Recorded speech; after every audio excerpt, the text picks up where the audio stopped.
我是赵少康，欢迎你来到 TVBS 少康战情室。在我们现场特别来宾，沈富雄委员、范云委员、尹乃菁小姐、洪孟凯委员、李博瑜议员、陈世轩议员。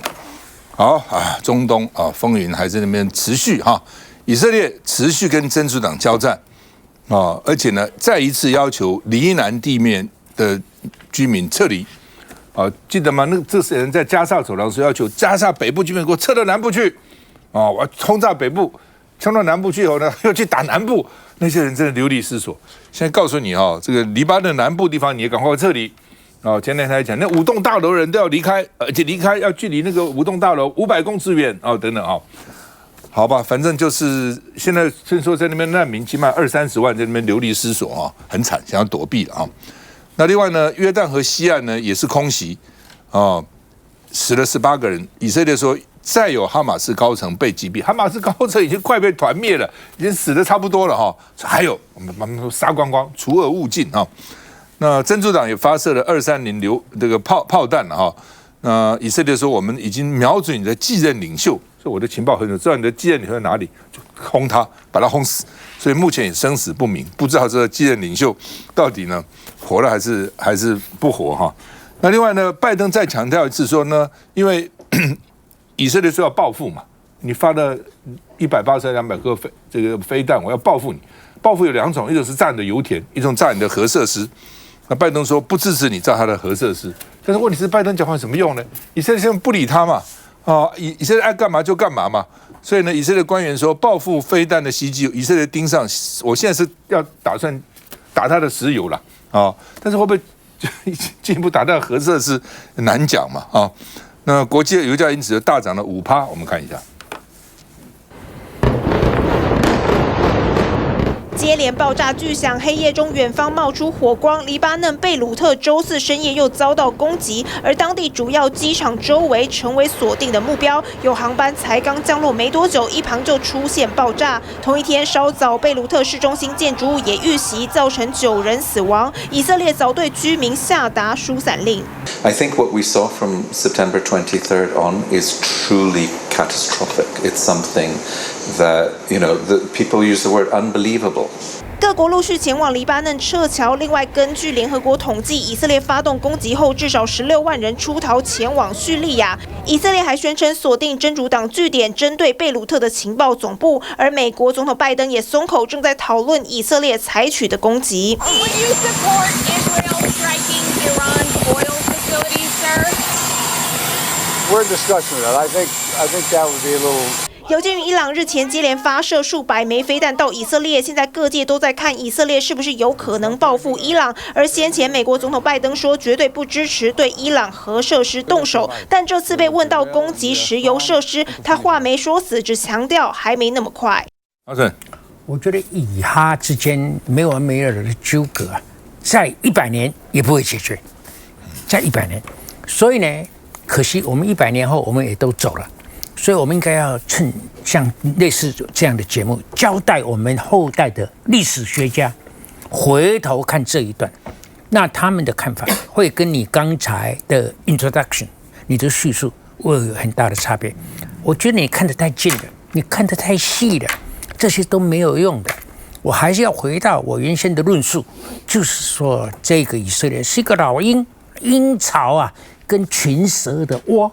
鹰巢跟蛇窝重叠的问题，这没完没了的。现在还有一个巴勒斯坦，人家在联合国都可以有代表了，他的窝、他的巢你都还不承认，这哪有办法解决？所以你看现在后面还夹着有宗教信仰跟族群的差别。所以今天即使耶稣跟穆罕默德在天上结为结拜兄弟，都没有办法解决，所以你看那个伊朗射了200发，绝大部分都被拦截了，但是这个代价大概要好几百倍贵。但是老美出的钱，老美从海上的军舰上发的，老美撑腰，何况以色列本身也不穷啊，所以这个200发比那个好几千发把它拦下来的所花的价钱微不足道，但是你看伊朗民间的雀跃的高兴啊，无效果哦，无结果，死无十个，欢喜啊呢。所以这个不能以平常战争的价值来评断，所以这个是没完没了的。我打你，你打我，通常到目前为止，如果我们做一个结论的话，这个不是你出手一次，他还手一次啊。这个一次他3次，他1次你3次，这个没有人想说谁公平谁不公平啊，也不能用死亡的人数来计算啊。哦，那通常一旦出手，都是以色列占上风。因为他火力强，他技术高明，他战略高明，但是阿拉伯可以打，阿拉伯不怕死啊！哦，你说你要杀光他的领导，他领导是层出不穷啊，舌头乱转，一尾死阿伯也子孙一个能出来，你这个不是你的办法。他上一次打黎巴嫩的南部打了2次，有没有成功？开始成功，后来都是还是要退回来。你打了。你赢了，你不能占领，你不能控制那些蠢欲动的小蛇，那这有什么意思呢？所以呢，尤其是对方你的背后一个你的潜在的支持者，有可能当总统的，说你什么？说你这是2个小孩子在打架。我劝以阿双方，当背后的大老板把你看成小孩子的时候，你作何感想？还是我老沈啊，把你比成老鹰跟蛇，还比川普像样一点，对不对？问题是你要怎么解决？除了把他们搬到曼哈顿，我刚才已经讲过了，耶稣跟穆罕默德成为结拜兄弟都没有用的，那就永远没有解决不了这个问题。但是我说以色列搬到曼哈顿，你们又笑我啊！但是我觉得以色列要表达诚意啊，第一步要承认 Palestinian的 state， 或者他就不会承认嘛。而且你要把以色列搬到曼哈顿是不可能的事情嘛，所以麻烦就在这个地方。就是说，你刚刚说什么历史要看远什么？你现在以色列什么历史哪有看远？他这几个战争就算打赢又怎样呢？他对方不可能被他歼灭嘛，阿拉伯国家还是存在那个地方嘛，所以不值得评论嘛。所以打下去，打来打去就是这个样子，你打我打你，打我打你，几年来一次，几年来一次。油价上涨，我们看一下。黑夜中，远方炸出一团火球，喷出点点火花，巨大爆炸声随之而来。这段影片传出是以色列周4凌晨朝叙利亚西北部一座俄军运营的空军基地发射飞弹攻击，命中基地武器库。俄军虽然启动防空系统，但未能顺利拦截飞弹。这起空袭恐怕将让中东战火持续延烧，尤其伊朗这回再释出射弹新影片。一枚又一枚的飞弹，这是伊朗周2朝以色列发射的至少200枚弹道飞弹。芯片推出，挑衅意味浓厚。尽管以色列铁穹拦截部分飞弹，飞弹落地之后仍然可能造成巨大伤亡。以军誓言要攻打伊朗的核设施，展开报复。美国支不支持？全球关注。We're not seeking war with any group or organization or country in the region. Will you let Israel retaliate? We don't allow Israel. We advise Israel, and there's nothing going to happen today. 中东地缘政治加剧紧张，拜登此话一出，刺激石油市场，国际油价连3天上涨，而高涨的避险情绪也让金价周4从低点2637美元反弹，涨了25块美元。美股周43大指数同步收黑，中东局势继续升温，对全球恐怕将是牵一发动全身。好吧，拜登说不可能会打到全面战争，不会，这是局部战争啊。那 CNN 说白宫影响力有限，纳坦雅胡根本不听拜登，我也认为是根本不理你，讲你的，我杠我的，就是变成这样啊。来，范云怎么看？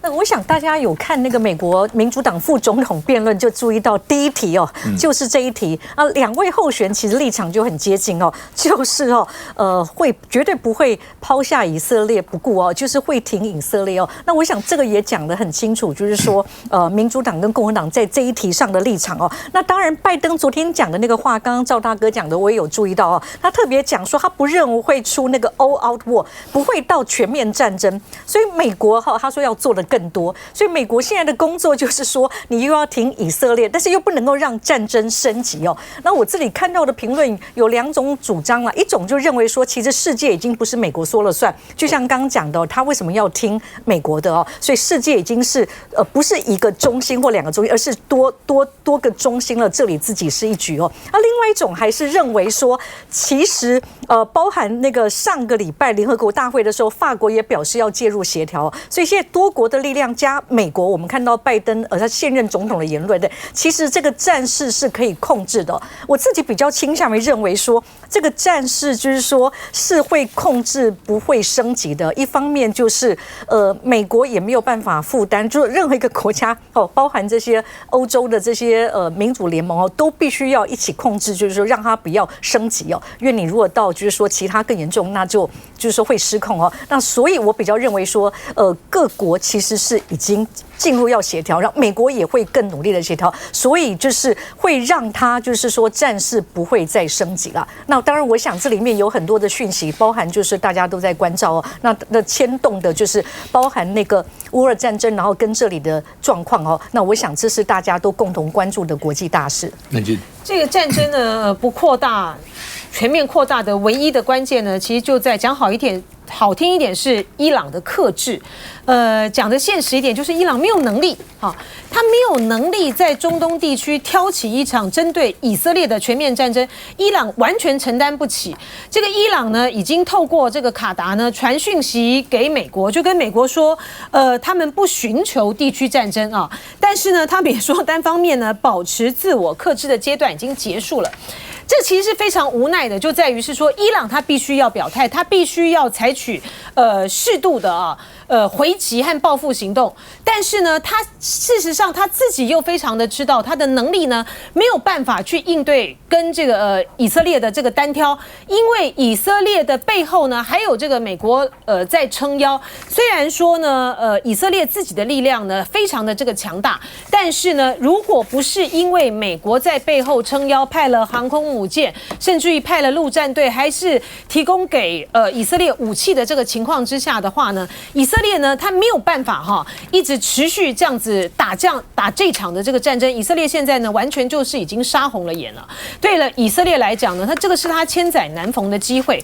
他从2006年以色列跟黎巴嫩这个真主党在黎巴嫩的这个开战，他吃了这个黎巴嫩这位领导人的纳斯鲁拉的亏就是说以色列在那场的战争之中呢受创很深然后以色列呢扶植的黎巴嫩的南部的政权呢也很快就垮台了。自从那个时候开始呢，这个黎巴嫩真主党的领导人就一直是被以色列呢锁定要消灭的对象。这一次呢，以色列呢等于是全盘的渗透了黎巴嫩的领导阶层的所有的这个情报的网络，他透过卫星的锁定，透过无人机的锁定，这一次呢，对黎巴嫩呢采取这种团灭的这种做法让这个伊朗的最高精神领袖呢也感到非常的这个震撼美国有一个媒体呢透露说，在以色列呢采取这种炸弹式的攻击，把这个纳斯鲁拉给歼灭的之前的时候呢，伊朗呢就透过了他的这个亲信去告诉就伊朗自己啦，革命卫队的人去告诉黎巴嫩真主党，就说你们已经整个都被渗透了但是呢为时已晚了。就是负责传话的这位伊朗的革命卫队的人，也跟这个纳斯鲁拉一样，在这个爆炸之中一样这个身亡所以现在呢，对于这个局势来讲呢，就完全没有一个解方可以再寻求。没有个解方了刚才这个范云委员呢提到说，各方呢都在进行调停但是呢，调停的关键呢还在于是说以色列到底买不买单。如果以色列不买单，要采取一个很决断的一个作为的话，对于全世界来讲都是一场灾难。特别是就算他不敢去打伊朗的核设施，你去打了伊朗的核设施，这个是会引起到国际间非常强烈的这个谴责的但是呢，你打了他的石油的这个设施，造成油价这个上涨，对于马上就要选举的这个美国来讲呢，这个才真正是一个很重大的危机啊。不，从最近一些国际局势这几年的发展我在看真的是常常我们觉得说，见好就收，见好就收。国际没有这个事情，国际只有乘胜追击，杀得你到时候片甲不留。俄罗斯跟乌克兰就是这样子这个北大西洋公约已经把华沙解体了嘛，华沙的成员国什么波兰什么波罗的海三小国，什么罗马尼亚都已经加入这个北约了嘛，可以了吧？只剩一个乌克兰在俄罗斯旁边，就让他稍微有一点安全感，你就不要让乌克兰也加入北约。那北约也得加进这个北大西洋公约，就是逼你俄罗斯。那你今天你是俄罗斯，你怎么办？你打还是不打？你不打就看人家在你头上小便嘛。你打啊，就是今天这个情况。哦，同样的，以色列打这个哈马斯，打真主党，现在要打伊朗。也是乘胜追击啊！美国说停了可以什么，大家这个什么停火什么多少天，让人道救援能够进去，已经谈了半年了，对不对？有停火吗？有停火一天吗？没有，照打不误啊！只要我能够赢你，我就杀红眼给你杀到底不可哈！所以国际之间讲究这个实力哈，这也值得我们自己要警惕了。休息了再回来。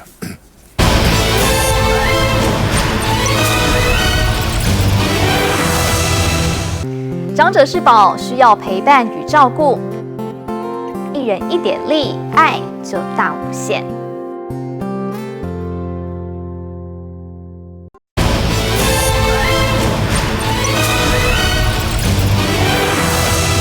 好，等等问你，美国军火商雷神呐，说高报军售价格，人家问国防部长，国防部说我们会全数讨回来。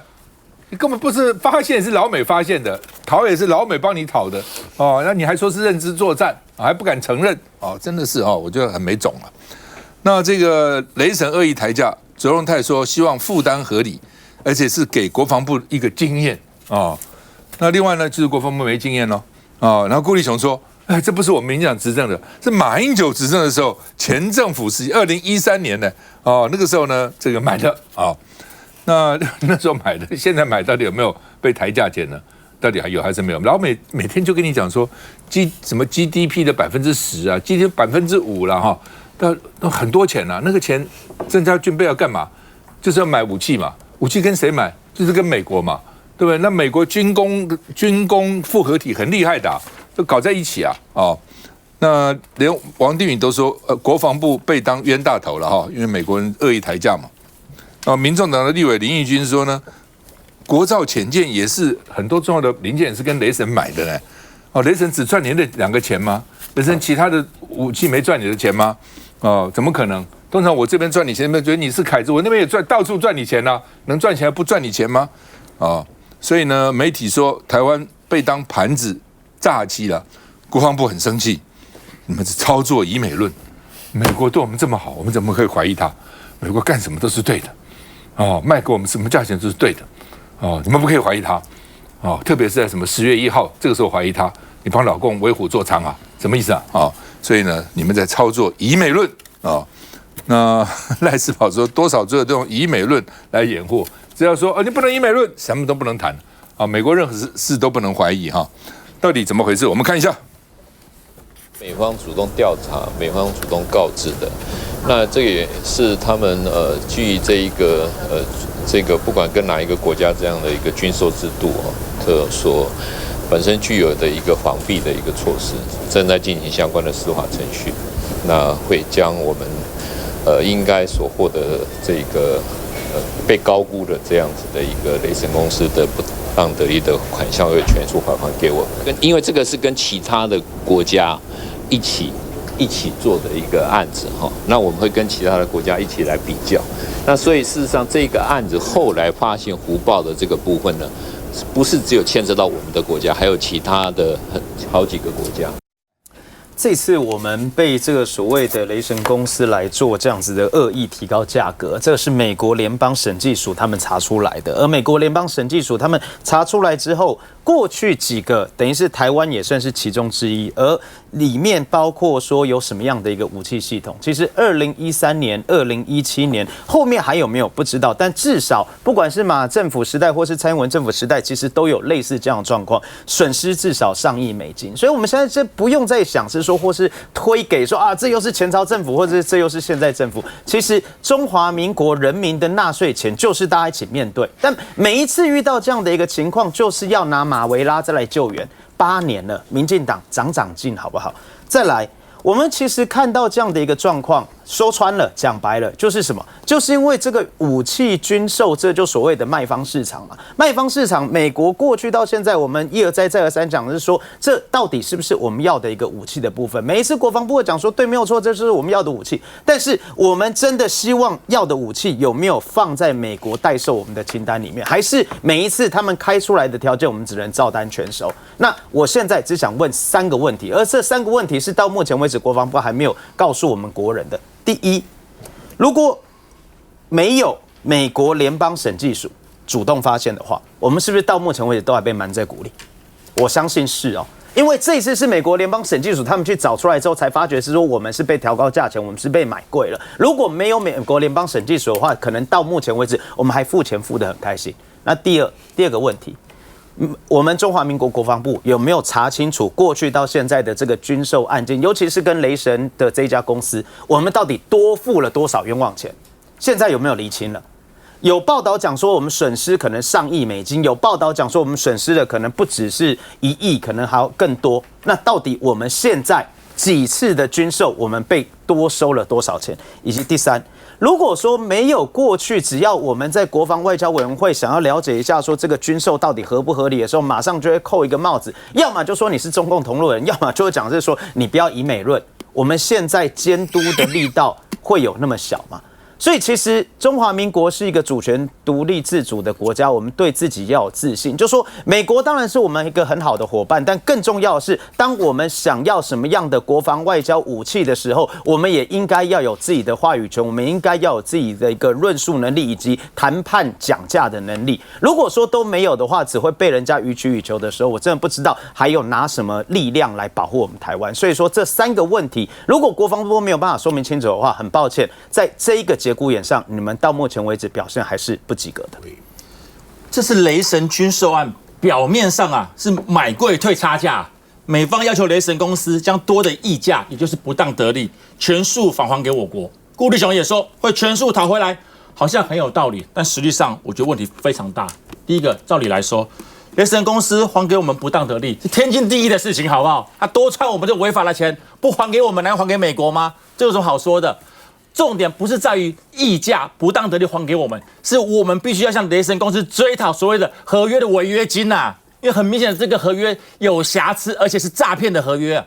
如果我们不争取这个的话，那我跟各位报告，以后世界各国跟台湾做生意，一定是把价钱报得很高，因为有溢价有不当得利，抓到再说嘛。我抓到了还你不当得利就好啦，其他东西都没有事情呢。那以后我们台湾到底还要不要跟世界各国做交易啊？我们台湾要永远被当作盘的啊，永远被当作傻子来欺骗吗？我觉得这才是赖政府必须要注意的。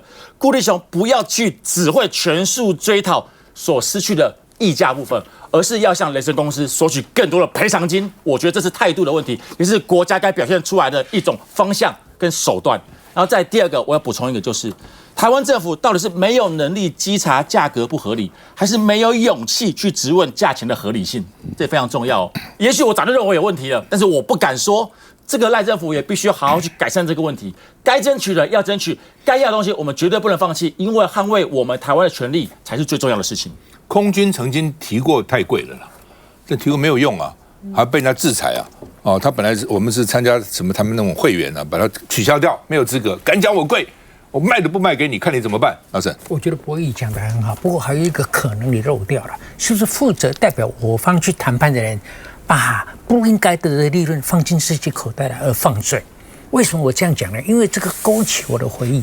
我39年前回台湾，我当了立委以后，马上有波音的高层窝里反，因为他们到处走投无路，最后来找我。因为高层以后手中有资料，就说他们卖给我们华航的飞机的回扣藏在一个其他的项目底下，他们有证据证明。这是不当的回扣，而我们这边的人也分了钱，好，那怎么办呢？后来我这个刚出头的这个小立委，我去找大律师，结果我们还是不了了之。为什么呢？因为波音否认，还有呢，我们负责谈判的，当年负责谈判的人都是退休的空军人员，对，空军人员掌握这个我们的华航嘛，他们都群居在什么样？在美国加州南部，他们装作没事。不回应、不出庭，什么都不来，那波音当然也要把这个压下来，因为这个如果真的证明像现在的认罪协商，那说波音的脸上难看了吧？那个时候国民党执政这个也是没有面子的事情，也把它压下来。所以我觉得顾立雄，你不要受，因为现在认罪协商有这么一笔钱可以回到台湾的手里，举国腾欢啊，没事没事。你看，幸亏我们有这么这个贤惠，不是贤惠，很精明的李博义，幸亏有这样博义啊，点出不要以此为满足啊，你知道吗？我们当年谁代表台湾去谈判的，你有没有拿到好处？这个要追究。这个，而且我也补充一下哈，顾立雄自己是律师，他应该很清楚嘛。对，我想补充一下哦，我想这题其实就像刚刚讲的，我们立委一定是站在监督的角度哦，不分党派啊。那顾立雄部长说明的是说，当然这个是就是说就是马英九时代也有哈，然后民进党时代也有，所以他是跨越党派的。那也要跟大家讲的是，他当时不是只有台湾哦，还有跟其他国家一起的案子，所以是多国受害。那王定宇是我们的那个就是外交国防委员会的召委，他也讲了，那这的确也显示，虽然这个事情是卖方市场哦，因为你说实在的，你没有太多的选择空间，那可是我们买方哦，也应该要强化我们的一个比价、核价跟查价的能力。我想这个部分应该是不分党派，我们有共识，就会要求国防部再继续加强的部分。主要是因为我们武器基本上都向美国买啊，对啊。比如那个时候我们一要买幻象，美国立刻卖我们 F-16，本来美国是不卖我们 F-16，那就是说我们是不是一定要跟美国买？有没有什么其他国家也可以买？让美国知道你不能对我们予取予求，我们不一定要跟你买哦。我们除了有办法自治，我们自治嘛，不然的话，其他欧洲有些国家也可以啊，让你不要拿翘啊，乃金。不，其他国家不敢卖，这是一个大问题。不管至少你姿态摆出来。所以这个法国那时候呢，就是卖这个幻象2000给我们，这个在李登辉时代的确是一个军购的采购的这个扩充这个来源的一个很大的一个成就。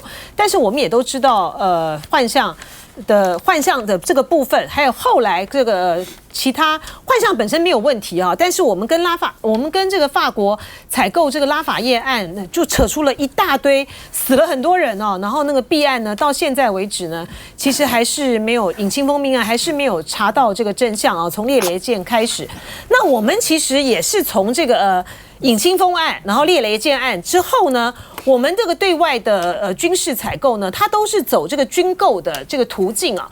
所以这一次的雷神案呢，会让大家觉得非常的意外，就在于是说，它还是透过一个军购的途径，然后只是收取了相关的这个行政费用，竟然会搞出这么大的一个弊端。而且就像刚才这个博弈讲的，如果不是还有这个孟凯讲的，如果不是美方的单位呢查出这个雷神有溢价的话，我看我们呢是没有能力啊去追究这件事情的。我们现在呢要去清查的啊，就是说我们在跟雷神的相关的采购案里面还有没有类似的案件。第二个呢，我们要如何的来增强我们再去核价和去建价的这方面的能力？我们现在的国防部部长顾立雄，他是律师嘛，他应该要展现出在这个地方上面去捍卫我们军购权益更高的专业价值才对哈，不能够所有的一切呢都听这个美方呢这些军火商呢这边予取予求啊，这个对于我们国家的权益的保障上面是不够的。然后呢，军方呢，我觉得军方也是要好好的想一想，这个案子到底跟这个大陆的认知作战有什么关联呢？你不能够每一次呢，在发生这个类似的这个事情的时候呢，就把它一推到说，网络上散布这些讯息呢，都是在配合大陆的这个认知作战。长此以往，你只会让自己的眼睛被蒙蔽，而不能够真正的为我们争取权益。不，基本上还有一点哈，就是做生意哈，你要讲究一个合理的利润嘛，合理嘛，对不对？那我们现在就假定这个军购每个人都是圣人，不能有任何的利益在里面，对不对？我们现在是规定不能有任何佣金哦，怎么可能嘛？对不对？嘴巴讲我们都没有给佣金啊，那美国这次不等于是变相拿你佣金吗？甚至呢，就是它合理的报价里面有没有佣金？有没有给美国那些议员的那些什么政治现金？一定有嘛？怎么会没有呢？否则议员那么认真，到台湾叫你买这个，叫你买那个，所以他这个所谓军工商混合体就是这样搞在一起嘛。对，所以我常常觉得说，比如说法国为什么会有翻脸，就因为中间有人拿了佣金，后来我们不承认，叫人家赔嘛，法国就以后不跟你做生意了嘛。法国的政府是所有的包括中东国家买武器的佣金都锁在财政部的保险箱里，为什么？要做成公司的费用，它的佣金是可以做成费用，这个不合理佣金不对。如果是一个合理的国际的通例，你今天如果敢给我，给你一个合理的佣金，重赏之下必有勇夫，全世界都要卖你武器，什么只能跟美国买？你现在全世界都杀光了，因为我什么利润不给你，我只能跟美国买。哦，我跟美国是军购，所以呢中间不牵涉到利益。看出来有没有牵涉到利益？我从来不相信不牵涉到利益，对不？怎么可能？军火是那么大的利益，中间那个商人在中间不知道赚多少钱，然后我们今天假装我们很神圣，说我们都没有给任何佣金，这次就告诉你了吧，你就被骗了吧？休息一下再回来。